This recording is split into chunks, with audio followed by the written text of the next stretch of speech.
Hi hello ನಮಸ್ಕಾರ ಸ್ನೇಹಿತರೆ. ಇಲ್ಲಿ ಚಾರುಗೆ ಅನುಮಾನ ಬಂದೇ ಬಿಡ್ತಾ. ಚಾರು ಮತ್ತು ಸೀತಾಲಕ್ಷ್ಮಿ ಇಬ್ಬರ ಭೇಟಿಯಾಗಿ ಹೋಯ್ತಾ. ಹಾಗಿದ್ರೆ ಇಲ್ಲಿ ರಾಮಾಚಾರಿನ ಬಿಟ್ಕೊಡ್ತಾಳ ಚಾರು. ಚಾರುವಿನ ನಿರ್ಧಾರ ಏನಾಗಿದೆ, ರಾಮಾಚಾರಿ ಖಡಕ್ ಆಗಿದ್ದು ಯಾಕೆ, ಇದೆಲ್ಲವನ್ನ ಕೂಡ ತಿಳ್ಕೊಬೇಕು ಅಂದರೆ ಈಗಲೇ ನಮ್ಮ ಈ ಚಾನಲ್ನ ಸಬ್ಸ್ಕ್ರೈಬ್ ಮಾಡಿ. ಹಾಗೆ ಒಂದು ವಿಡಿಯೋವನ್ನು ಪೂರ್ತಿಯಾಗಿ ನೋಡೋದನ್ನು ಯಾವುದೇ ಕಾರಣಕ್ಕೂ ಕೂಡ ಮರಿಬೇಡಿ. ಅಲ್ಲಿ ಜಯಸಿಂಹ ಚಾರು ಮೇಡಮನ್ನು ಕಿಡ್ನಾಪ್ ಮಾಡಿದ ಇಲ್ಲಿ ರಾಮಾಚಾರಿ ಬೆಚ್ಚು ಬೀಳ್ತಾರೆ. ಇಲ್ಲಿ ಜಯಸಿಂಹ ಚಾರುನ ಕಿಡ್ನಾಪ್ ಮಾಡಿ ಇಲ್ಲಿ ರಾಮಾಚಾರಿಯನ್ನು ಹೆದರಿಸಿ ಬೆದರಿಸಿ ಅವರ ಮಗಳ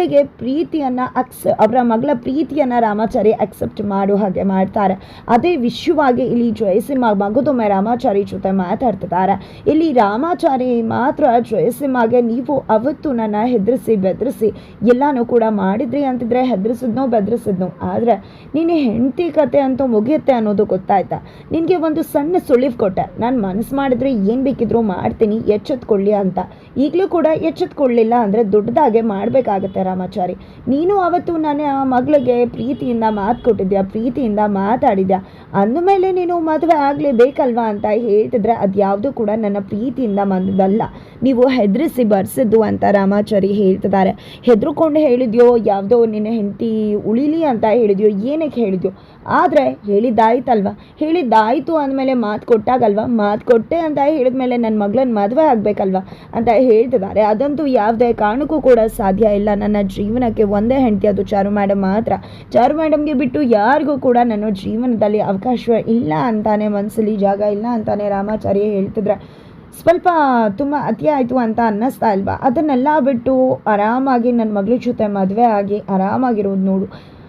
ಅದನ್ನು ಬಿಟ್ಟು ಅತಿಯಾಗಿ ಯೋಚನೆ ಮಾಡೋಕ್ಕೆ ಹೋಗಬೇಡ ಅಂತ ಹೇಳಿ ಜಯಸಿಂಹ ಕಾಲ್ ಕಟ್ ಮಾಡ್ತಾರೆ. ಅತ್ತ ಕಡೆ ಚಾರು ಕೂಡ ರಾಮಾಚಾರಿ ಹತ್ರ ಬಂದಿದ್ದ. ರಾಮಾಚಾರಿ, ನನಗೊಂದು ಆಸೆ ಇದೆ, ಅದನ್ನು ನೆರವೇರಿಸ್ತೀಯಾ ಅಂತ ಕೂಡ ಕೇಳ್ತಿದ್ದಾಳೆ. ಏನದು ಚಾರು ಮೇಡಮ್ ಹೇಳಿ ಅಂತ ಹೇಳ್ತಿದ್ದಾನೆ ರಾಮಾಚಾರಿ. ಏನಿಲ್ಲ ರಾಮಾಚಾರಿ, ನನ್ನ ಕೈಗೆ ಗೋರಂಟಿ ಹಚ್ತೀಯಾ ಅಂತ ಹೇಳಿದಾಗ, ಇದನ್ನು ಬೇಕಿದ್ರೆ ಬಸ್ರಿ ಬೈಕಿ ಅಂತ ಕೂಡ ಅನ್ಕೋ ಅಂದಾಗ, ಏನು ಹೇಳ್ತಿದ್ರೆ ಚಾರು ಮೇಡಮ್, ನಿಜಾನ ಅಂದಾಗ, ನಿಜ ಅಲ್ಲ, ನೀನು ಪ್ರೀತಿಯಿಂದ ಗೋರಂಟಿ ಹಚ್ಚಿದ್ರೆ ಯಾರು ಗೊತ್ತು, ಅದು ನಿಜ ಕೂಡ ಆದಷ್ಟು ಬೇಗ ಆಗಬಹುದಲ್ವ ಅಂತ ಹೇಳಿದಾಗ, ಸರಿ ಆಯಿತು ಅಂತ ಹೇಳ್ತಾರೆ. ಮುರಾರಿ ಕೂಡ ಅಲ್ಲಿ ಬರ್ತಾರೆ. ಮೊದಲು ಹಾಕಿಸ್ಕೊಳ್ಳಿ ಅದಕ್ಕೆ ಅಂತ ಕೂಡ ಹೇಳ್ತಿದ್ದಾರೆ. ಫೈನಲಿ ಏನಂತ ಬರೀಲಿ ಅಂತ ಹೇಳಿ ಇಲ್ಲಿ ರಾಮಾಚಾರಿ ಹೇಳ್ತಿದ್ರೆ, ಈ ಕಡೆ ಇನ್ನೇನಂತ ಬರೀತೀಯ, ರಾಮ ಅಂತ ಬರಿ ಅಂತ ಹೇಳಿ ರಾಮ ಅಂತ ತನ್ನ ಕೈ ಮೇಲೆ ಗೋರಂಟಿಯನ್ನು ಹಾಕಿಸ್ಕೊತದಾಳೆ ಚಾರು. ತದನಂತರ ನಾನು ಕೂಡ ನಿನ್ನ ಕೈಗೆ ಗೋರಂಟಿ ಹಾಕ್ತೀನಿ, ಏನಂತ ಹಾಕಲಿ, ಸರಿ ನೀನು ಕಣ್ಣು ಮುಚ್ಕೋ, ನಾನು ಹಾಕ್ತೀನಿ ಅಂತ ಹೇಳಿ ಇಲ್ಲಿ ಚಾರು ರಾಮಾಚಾರಿ ಕಣ್ಣು ಮುಚ್ಕೋತಿದ್ದಾಗೆ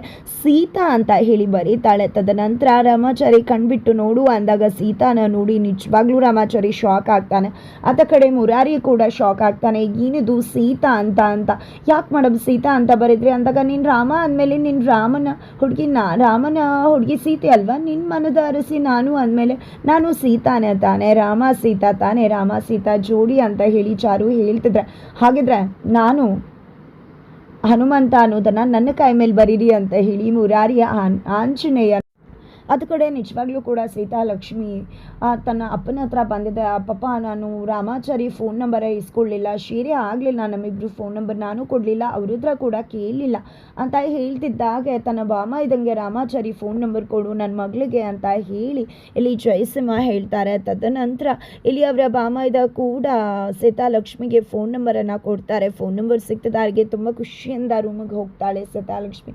ನೋಡು ರಾಮಾಚಾರಿ, ನನಗೆ ಎಂಥ ದಡಿ, ನಿನ್ನ ಜೊತೆ ನಾನು ಮಾತಾಡಬೇಕು, ಆದರೆ ನಮ್ಮಿಬ್ಬರು ಫೋನ್ ನಂಬರೇ ಶೇರ್ ಆಗಲಿಲ್ಲ, ಅದೇ ಕಾರಣಕ್ಕೋಸ್ಕರ ನಾನಿವಾಗ ಫೋನ್ ನಂಬರ್ನ ಪಪ್ಪನ ಹತ್ರ ಇಸ್ಕೊಂಡು ಬಂದಿದ್ದೀನಿ, ನಿನಗೇನೆ ಕಾಲ್ ಮಾಡ್ತೀನಿ ನಾನೇನೆ ಅಂತ ಹೇಳಿ ಇಲ್ಲಿ ಸೀತಾಲಕ್ಷ್ಮಿ ಕಾಲ್ ಮಾಡ್ತಿದ್ರೆ, ಈ ಕಡೆ ಜಯಸಿಂಹ ಅವ್ರ ಹತ್ರ ಅವರ ಬಾಮಾಯ್ದ ಅಂತೂ, ಏನು ನಿಮಗೆ ಬುದ್ಧಿ ಇಲ್ವಾ, ಏನಾಗಿದೆ, ಮಗಳಿಗೆ ಹುಚ್ಚಿಡ್ತಿದೆ ಅಂದರೆ ನೀವು ಮಗಳನ್ನು ಹುಚ್ಚು ಇಡಿಸೋ ಬದಲು ನೀವು ಹುಚ್ಚರಂಗೆ ನಡ್ಕೋತಿದ್ರಲ್ಲ, ನಿಮ್ಮಿಬ್ರಿಗೂ ಏನು ಹುಚ್ಕಿಚ್ಚು ಹಿಡಿದಿದೆಯಾ, ಹುಚ್ಕಿಚ್ಚು ಬಿಡಿಸ್ಬೇಕಾ ಹೇಗೆ, ಅವತ್ತಿಗೇನೋ ನನ್ನ ಹೆಂಡ್ತಿನ ಗನ್ ಪಾಯಿಂಟಲ್ಲಿಟ್ಟು ಆ ರೀತಿಯೆಲ್ಲ ಮಾಡಿ ನನ್ನ ಹೆದರಿಸಿ ಬೆದರಿಸಿ ಆ ರೀತಿ ಮಾತಾಡ್ಸಿರ್ಬೋದು, ಆದರೆ ಯಾವುದೇ ಕಾರಣಕ್ಕೂ ಕೂಡ ನಾನು ಹೆಂಡ್ತಿನ ದೂರ ಮಾಡ್ಕೊಳಕ್ಕಾಗೋದಿಲ್ಲ, ನೀವು ಏನು ಮಾಡ್ಕೊಳಕ್ಕಾಗುತ್ತೆ, ಯಾವುದೇ ಕಾರಣಕ್ಕೂ ನಿಮಗೆ ನಾನು ತಗ್ಗೋದಿಲ್ಲ ಅಂತ ಹೇಳ್ತಿದ್ದ ಹಾಗೆ ಈ ಕಡೆ ಜಯಸಿಂಹಂಗೆ ಬಾಯಿಗೆ ಬಂದಂಗೆ ಬಯೋಕ್ಕೆ ಶುರು ಮಾಡಿಬಿಡ್ತಾರೆ. ಬಾಮೈದ ಏನು ಮಾತಾಡ್ತಿದ್ಯಾ ನೀನು ಅಂತ ಹೇಳಿ ಜಯಸಿಂಹ ರೇಗ್ತಿದ್ದಾಗ, ಅಯ್ಯೋ ಬಾವ ಸುಮ್ಮನಿರಿ ಬಾವ, ನಾನು ಹೇಳ್ತಿರೋದಲ್ಲ, ಈಗ ಸೀತಾಲಕ್ಷ್ಮಿ ಫೋನ್ ಮಾಡೋಕ್ಕೆ ಹೋಗಿದ್ದಾಳಲ್ವ, ಆ ಕಡೆಯಿಂದ ರಾಮಾಚಾರಿ ಈ ರೀತಿ ಮಾತಾಡ್ಬಿಟ್ರೆ ಏನು ಮಾಡೋದು ಬಾವ, ಆಗ ನೀವು ಅಂದ್ಕೊಂಡಿದ್ದು ಯಾವುದು ಕೂಡ ಆಗೋದಿಲ್ವಲ್ಲ ಅಂತ ಹೇಳ್ತಿದ್ರೆ ಆ ರೀತಿ ಆಗೋದಕ್ಕೆ ಸಾಧ್ಯನೇ ಇಲ್ಲ. ಅವನು ಆ ರೀತಿ ಮಾತಾಡೋದು ಇಲ್ಲ. ನಾನು ಸುಮ್ಮನೆ ಅವನ ಹೆಂಡ್ತಿನ ಹೆದರಿಸಿಲ್ಲ. ಒಂದು ಸಣ್ಣದಾಗಿ ಅವನ ಹೆಂಡತಿಗೆ ಏನಾಗಬಹುದು ಅನ್ನೋ ಒಂದು ಸಣ್ಣ ಕಲ್ಪನೆ ಅವನಿಗೆ ಇದ್ದೇ ಇರುತ್ತೆ. ಯಾವುದೇ ಕಾರಣಕ್ಕೂ ಅಂಥ ತೀರ್ಮಾನವನ್ನು ಅವನು ತೆಗೆದುಕೊಳ್ಳೋಕೆ ಹೋಗೋದಿಲ್ಲ. ಆ ನಂಬಿಕೆ ವಿಶ್ವಾಸ ನನಗಿದೆ ಅಂತ ಜಯಸಿಂಹ ಹೇಳ್ತಾರೆ. ಈ ಕಡೆ ರಾಮಾಚಾರಿ ಸೀತೆ ಹೆಸರು ನೋಡಿ ಶಾಕ್ ಆಗಿರ್ತಾರೆ. ಆ ಟೈಮ್ಗೆ ಸರಿಯಾಗಿ ರಾಮಾಚಾರಿ ಫೋನ್ ರಿಂಗ್ ಆಗ್ತಾ ಇರುತ್ತೆ. ಈ ಕಡೆ ಚಾರು ರಾಮಾಚಾರಿ ನಿನ್ನ ಫೋನ್ ರಿಂಗ್ ಆಗ್ತಿದೆ ಅಂದಾಗ ಹೋಗಿ ಚಾರು ಮೇಡಮ್ ನೀವೇ ರಿಸೀವ್ ಮಾಡಿ ಅಂದಾಗ ಚಾರು ಕೂಡ ಸರಿ ಆಯಿತು ರಾಮಾಚಾರಿ ಅಂತ ಹೇಳಿ ಹೋಗಿ ಫೋನನ್ನು ರಿಸೀವ್ ಮಾಡೋಕ್ಕೆ ಮುಂದಾಗ್ತಾಳೆ.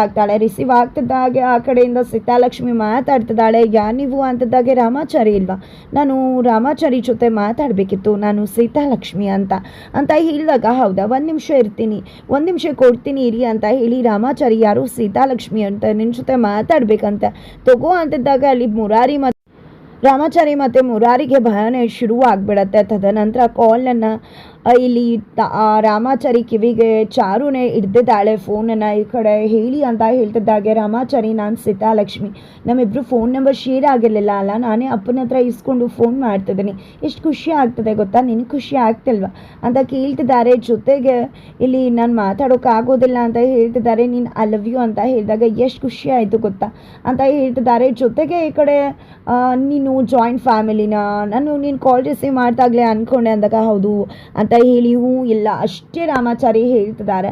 ತದನಂತರ ಇಲ್ಲಿ ಸೀತಾಲಕ್ಷ್ಮಿ ಸರಿ ಆಯಿತು ಹೊರಗಡೆ ಬಂದು ಮಾತಾಡೋಕ್ಕಾಗೋದಿಲ್ವಾ ಅಂದಾಗ ಇಲ್ಲ ಆಗೋದಿಲ್ಲ ಅಂತ ರಾಮಾಚಾರಿ ಹೇಳ್ತಾರೆ. ಸರಿ ಆಯಿತು ನಾನು ನಿಮಗೆ ಲೇಟ್ ನೈಟ್ ಕಾಲ್ ಮಾಡ್ತೀನಿ ಅಂತ ಹೇಳಿದಾಗ ರಾಮಾಚಾರಿ ಇಲ್ಲಿ ಬೇಡ ಅಂತಲೇ ಹೇಳ್ತಾರೆ. ಬಟ್ ಆ ಹುಡುಗಿ ಮಾಡ್ತೀನಿ ಅಂತ ಹೇಳಿ ಕಾಲ್ ಕಟ್ ಮಾಡ್ತಾರೆ. ನಂತರ ಈ ಕಡೆ ನೋಡಿದ್ಯಾ ಹೇಗಿದೆ ಅಂತ, ಇಲ್ಲಿ ನಾನು ನಿನ್ನ ಹೆಸರನ್ನ ನಿನ್ನ ಕೈಯಲ್ಲಿ ಸೀತಾ ಅಂತ ಬರೆದ್ರೆ ಅಲ್ಲಿ ಸೀತಾಲಕ್ಷ್ಮಿ ಅನ್ನೋ ಹುಡುಗಿನ ನೀನು ಕಾಲ್ ಮಾಡಿದ್ದಾಳೆ, ಎಷ್ಟು ವಿಪರ್ಯಾಸ ಅಲ್ವಾ. ನನ್ನ ಫ್ರೆಂಡ್ ಸೀತಾಲಕ್ಷ್ಮಿ ಅದೇ ಅವತ್ತು ನಾನು ಒಂದು ಐಡಲ್ ಕೊಟ್ಟೆ ಅಂತ ಹೇಳಿದ್ನಲ್ಲ, ಆ ಹುಡುಗಿ ಹೆಸರು ಸೀತಾಲಕ್ಷ್ಮಿನೇ.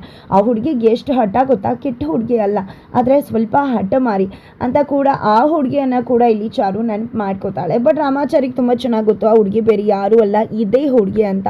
ತದನಂತರ ಬೆಳಗ್ಗೆ ಆಗ್ತಿದ್ದಾಗೆ ಮುರಾರಿ ರಾಮಾಚಾರಿ ಹತ್ರ ಬಂದಿದ್ದ ಚಾರು ಹೊತ್ತಿಗೆ ನಿಜವಾಗ್ಲೂ ಅಪ್ಪ ಇದೆ ನಿಂಗೆ ಗೊತ್ತಾಗ್ತಿಲ್ವಾ ಅಂತ ಹೇಳಿದಾಗ ಹೌದು ನನಗೂ ಕೂಡ ಗೊತ್ತಾಗ್ತದ.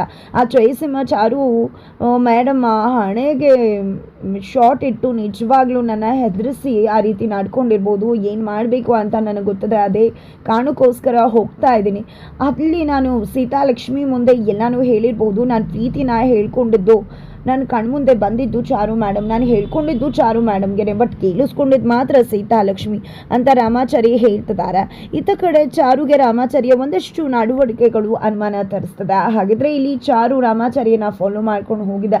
ರಾಮಾಚಾರಿ ಏನು ವಿಷಯ ಬಚ್ಚಿಡ್ತಿದ್ದಾರೆ ಅನ್ನೋ ವಿಷಯ ಚಾರುಗೆ ಗೊತ್ತಾಗುತ್ತೆ. ಚಾರು ಗಾಬರಿ ಆಗ್ಬೋದು ಅನ್ನೋ ಒಂದೇ ಕಾರಣಕ್ಕೆ ಯಾವುದೇ ರೀತಿಯಲ್ಲೂ ಕೂಡ ರಿಯಾಕ್ಟ್ ಮಾಡ್ತಿರೋ ರಾಮಾಚಾರಿ ಮುಚ್ಚಿಟ್ಟಿರೋ ಸತ್ಯ ಚಾರು ಮುಂದೆ ಬಯಲಾದರೆ ಚಾರು ಏನು ಮಾಡ್ಬೋದು. ಸಖತ್ತಾಗಿ ಅಲ್ಲಿ ಜಯಸಿಂಹ ಸೀತಾಲಕ್ಷ್ಮಿಗೆ ಚಳಿ ಬಿಡಿಸಿ ಬೆಂಡೆತ್ತಾಳ. ಏನಾಗುತ್ತೆ ತಿಳ್ಕೊಬೇಕು ಅಂದರೆ ಮುಂದಿನ ವಿಡಿಯೋಗೆ ವೆಯ್ಟ್ ಮಾಡೋದನ್ನು ಮರಿಬೇಡಿ.